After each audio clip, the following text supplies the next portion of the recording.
Hey guys, Dr. John here. Today we're going to be going over a supine hamstring stretch. Now, this is a great stretch that if you're laying on your back, you're able to get into these hamstrings a little bit more, but it's also a good way to really isolate each side and look to see if you have any asymmetries as well. Make sure you have a belt or a strap or a towel, even something that is long enough for you to hold on to and that you can loop around your foot. So, before I lay back, I'm gonna wrap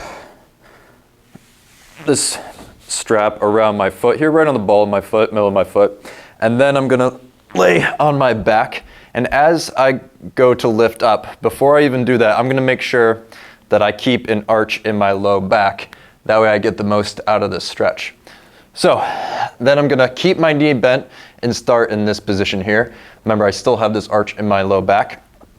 And then with the help of the band, I'm going to go to straighten my knee. Now, I am nowhere even close to keeping that leg straight. So in this case, instead of dropping my back and rounding, right, if I do that, then I can, but I lose some of the intensity and efficiency of this stretch. I'm gonna keep this arch in my back and I'm gonna bring my leg down a little bit lower, and now I can keep it straight and get the full stretch.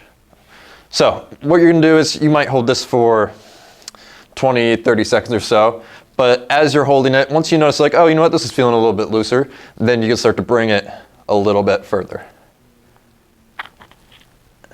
And then if we look at the other side, because we're isolating each side, we can kind of tell if one side's a little bit more limited, what I feel on each side, if one feels a little bit worse than the other, and if I go then keeping that arch in my low back, and then trying to straighten, my left is definitely not as good. So I have to bring that down a little bit lower, then even the right one, and right about there is a good enough stretch for me. And then after 15, 20 seconds, feels a little bit looser, I can try and bring it up a little bit more. But that is how you do a supine hamstring stretch.